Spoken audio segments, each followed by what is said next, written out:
improvements to my heating system here in the 85 Chevy G20. More on Throwback Chevy after this.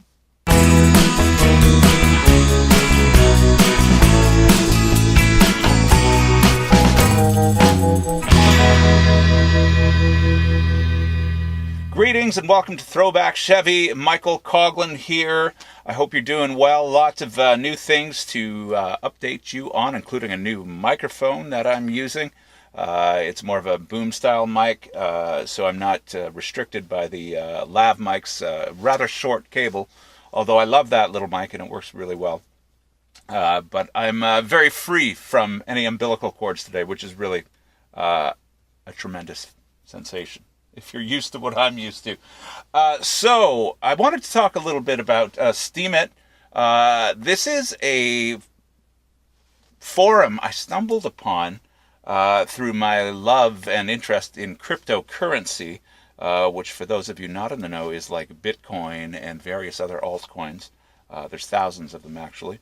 So down the rabbit hole I went with cryptocurrency, and of course I discovered Steemit through their coin, which is called Steem.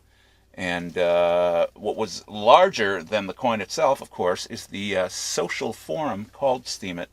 And it's a wonderful place to post and share your interests, hobbies, and, I don't know, beliefs. Really cool. I'm just exploring it now. I just registered, and I'm about to make my first post. So that's why you see the Steemit logo there. I'm not endorsed or anything like that. I just find it really interesting, and it's just another channel to bring you my Throwback Chevy vlog. So there you go. What else is new? Well, for the stove, I don't know if you folks know about this. It was something I stumbled upon, and if you do any kind of camping, of course, you're probably very familiar with this sort of thing. They're called fire sticks, and they're basically like a wax compressed combustible material that comes in this shape and form. There's other brands which may come in small squares. I found some at the dollar store here in Canada. It's called Dollarama. They were very convenient and very cheap. These are also pretty affordable, but what really struck me is the brand name. It's Coughlin's. So I thought I'd give them a whirl, and for $2.50, I got a bag full of these things, which are absolutely fantastic for starting the fire in your wood stove. And they burn for quite a while, and they'll catch your kindling, and it's better than crumpling up paper, and of course there's no toxic inks or printing materials added to the paper that you burn to start a fire, which is often the case. So these are a much safer way environmentally for you. And especially if you're in a van, you really have to watch out for those kinds of things because it's a much smaller space, and be sure you crack a window or have some sort of ventilation to allow fresh air in. And of course, I'm a big proponent of the fire extinguisher, which is located here just out of frame. You can just see the top of it here. That's the handle. So be safety conscious when you're doing these sorts of things. And I really am in a position where if I'm influencing people in any way to have a wood stove in their van or tiny home, I want you to be safe. So please consider those things. Speaking of the wood stove, you can see the latest mod here, and it's called Header Wrap. It rather looks like a dark colored cast, which is around my stainless steel flue pipe. Now, a little backstory to this modification. There's a gentleman by the name of Andrew who works for Cubic Mini Wood Stoves. That's the manufacturer of this wood stove here, which, by the way, is not burning today because we went from minus 15 degrees in Toronto up to a balmy plus 5 or 6 degrees, I believe it is today. So I'm not going to fire up the wood stove today. I'm a sweater at the best of times, so no, it would be way too hot in here right now. I'm quite comfortable with my jean jacket on. But anyway, back to Andrew at Cubic Mini Wood Stoves. He's been seeing some of my videos and emailed me and made a suggestion because he heard me talking about creosote buildup, which is like soot within your flue pipe that restricts airflow and is actually a danger because it can catch fire. And what they're recommending for Cubic Mini Wood Stoves or a stove this small is that you have a double-walled insulated flue pipe, which keeps the temperature hot within on the inner pipe and a little cooler on the outside, obviously, because it's double-walled and there's insulation in between. What's happened to me before I did this modification was that my stainless steel flue pipe, 3-inch pipe, was cooling very quickly when the fire died down or when it went out, resulting in the gases cooling within the flue pipe, and creosote buildup happens in this situation. And Andrew emailed me and suggested that I get double-walled pipe or use rock wool, I believe he said, with another outer pipe to hold the rock wall in place around the inner pipe. And he also suggested, and this is interesting because Mike Crawley and I were considering doing this at Mike's suggestion of using header wrap. And now header wrap is a, as you can see, a fibrous kind of wrap that goes around mufflers and headers on automobiles and motorcycles for a more efficient heat retention.